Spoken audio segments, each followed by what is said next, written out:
everybody and welcome back to the channel, and if you're here for the very first time, it's an absolute pleasure to meet you. I'm Jane, my husband Mike is behind the camera. We're British, early retirees, we've got no debt, we've paid off the mortgage and we live a thrifty, frugal and money-saving life here in Brittany in northwest France. It is no spend July and it is the wettest July I've ever experienced. The temperatures here are like late October, early November. We're having to put heating on in the evenings. It is that cold. It is weird. It's about 10 degrees and it's normally about 30 degrees here at this time of year. It's normally beautiful summer weather. Beautiful summer weather. So we're really behind with our garden. We are catching up with things in the house and I've caught up with a bit of make, do and mend.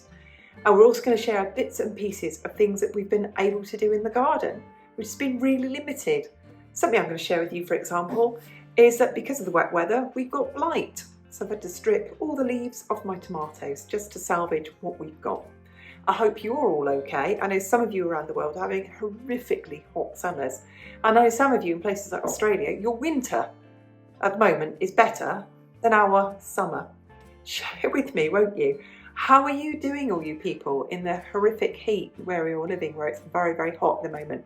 How are you coping with all of that? And how are you coping if you're living here in Europe or the UK with this really cold, wet summer? Summer hasn't even started. Anyway, we hope you enjoyed the video because every Sunday we share our thrifty life with you.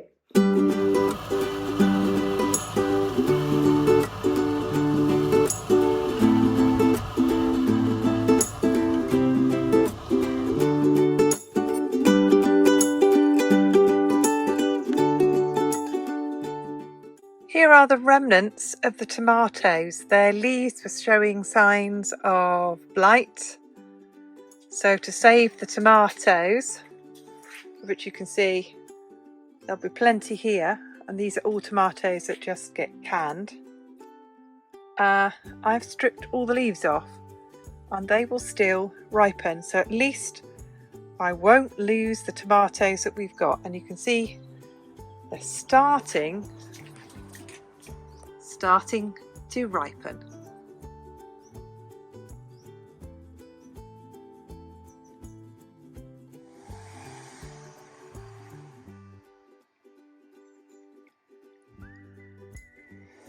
You can hear Mike in the background strimming away, and I do the small bits of strimming. I've only got about 20 minutes battery time on my battery strimmer, but I can do a bit and I can help out on the small bits.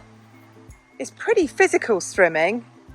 You're holding the strimmer, that's one, you're moving it, you're twisting and turning. It's very physical. It's really good for your torso.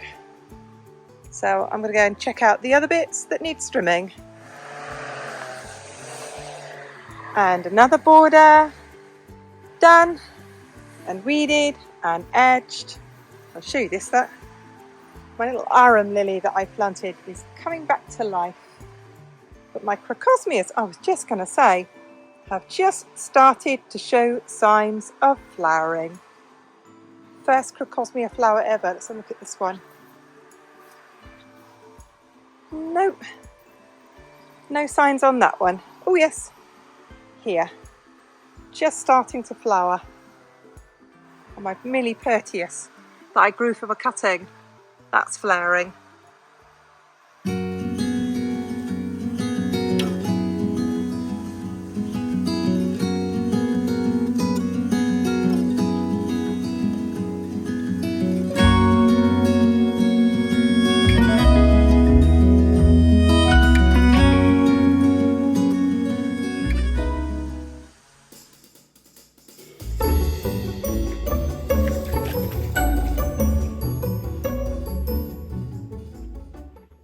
Let me explain to you what we're doing today. You can see Mike is taking the brash up to the level part of the garden. That will go in a trailer and that will go to the déchetterie. And here, you can see here, he has cut up one of the trees that fell down in the winter. We're moving the logs and we're sort of getting to this part of the garden, and if I take you to the left here, this part of the garden is just completely wild, and that goes back about 20 meters to the border, and you can see how much we need to cut into each year. And it's difficult to do that because this is swampy. We have to wait until normally May for it to dry out, but it's July and it still hasn't dried out this year.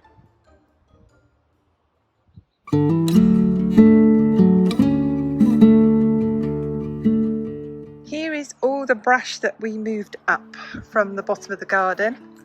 We're both very sweaty and out of puff from moving all of this. So that's here all in one pile. That'd be about 3 trips to the déchetterie.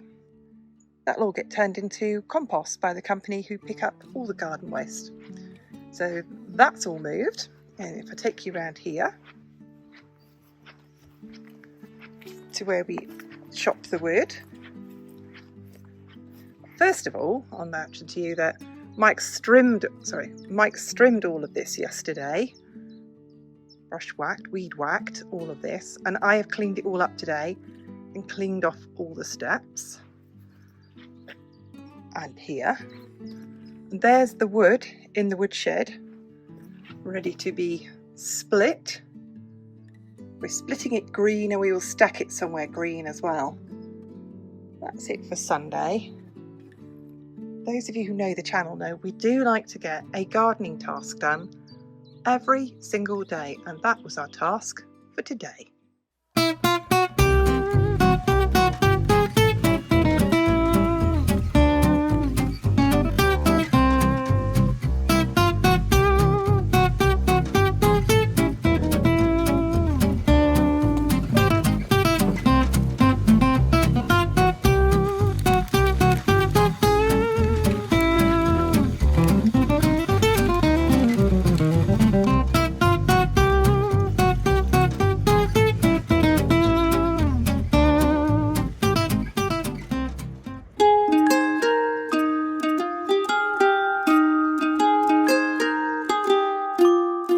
This is my kitchen window, and it's due south facing, and we get a lot of sun in here, and we film in here a lot, and often the sun is too bright. Also, it's kind of a dull space, and I thought I'd jazz it up a bit. So I've got Mike to put a curtain rail up, and I'm going to use this cute gingham sheet in like new condition that I bought from the charity shop for €3, and it's already got, I think, a really nice edging to it. So I'm going to make a curtain, and it's only going to be 15 inches long, so I'll cut it to 18 inches to hem the top and put heading tape on it, and then hook it up there and make a curtain to just keep the sun off the room, which is a bit funny because I'm going to show you out here. Let's take you outside at the moment, and as you can see, it's just grey and cloudy, so not a lot of sun, but normally it can get quite sunny. People who sew and keep fabric that they get from charity shops will get this. Now, I've been keeping this, I think it probably was a small tablecloth that someone's cut in half. Paid 50 cents for this in a charity shop, and I've been meaning to use it, and I thought, well, what am I going to use it for? I was going to use it for the curtain, but it's not big enough. So what I'm going to do, once I've got the sewing machine out and I'm in the mood and the weather's terrible, is I'm going to make a few fabric napkins, and all I do is make sure that so this seam here is already done. It's a double seam and top stitched, and I will cut it to about here. Yep, you can see there I've already torn it. Cut it into equal sizes, double stitch it, and then I've got some spare table napkins. We don't use paper towels or paper napkins, we use cloth napkins and then chuck them in the washing machine. So I'll make some of those as well. I'm going to show you very quickly how I make the seam on my napkins so they finish off lovely and neat like that, top stitched. So I've got 1/4 inch seam there, and I pressed it the once, and then I pressed it over again another 1/4 inch, pressed it again. I'll then turn it over and top stitch, and that I do all the way around, and that's how I make my table serviettes, my table napkins. From that piece of fabric I got 2 finished napkins. They've got some pretty good seams on them, they're okay, so that's 2 finished napkins. I also had a few strips left, so I cut that into 2.5 inch and 1.5 inch strips, and this will go into quilts, and that actually is the only scrap that I have. And that, I actually keep that, and I stuff the dogs' toys with this when they pull the guts out of them, which dogs do, and I use that as teddy bear stuffing. This is the seam for my curtain, and I've done exactly the same with this as I did with the napkins, except the seam is wider, so I've got 1 inch and turned it again. So I've got about 1/2 inch and then 1 inch and turned it, and I pressed it once and pressed it twice.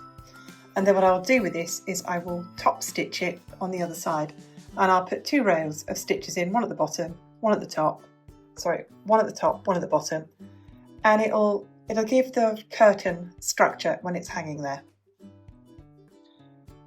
And there is the hem of the bottom of my curtain. Like I said, I've done 2 rows of top stitches. I just think it gives a bit more weight to it and it's a bit neater. I don't need to top stitch the side because I'm using the seam on the sheet, and on the other side of the curtains, if I can find it, which I may not be able to find one-handed. Let's pull this over to you. There's already a seam on it, so that's a great thing about using a curtain. All I need to do now is to sew the heading tape onto the top. And here is the finished curtain. You can see I have folded the top down, and that's by about 1.5 inches, and you can see it's doubled over here, and I folded over the end of the header tape or the roof flat, and I have sewn it on with a top stitch here and there, and all the way along. I'll now gather this up and get the hooks on. So the next stage is I've gathered up the rufflet, the heading tape, I've put the hooks on and the curtain rings. Next is to actually hang it up on the wall. In the end, I have made 2 pillowcases, and I will leave the link in the description box below to a tutorial I made previously of how to make pillowcases. So I have 2 more pillowcases. Such good quality fabric, it's almost a linen. We all know how much pillowcases can cost. A linen pillowcase can cost €20 or more. And I've also made 4 napkins, 2 you saw me make, and 2 with the fabric that I had left from the sheet. And nothing goes to waste.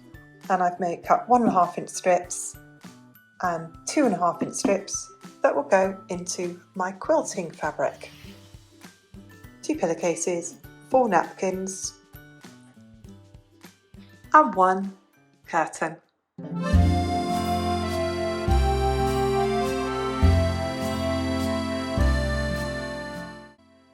And there is the finished curtain. So it just acts as a sunshade. That's all it's there for. We have nobody walking past our window, so we don't need it for privacy. It is just there as a sunshade. And there it is, all finished. Let's scroll. There you go. All finished. Not bad from an old sheet from a charity shop.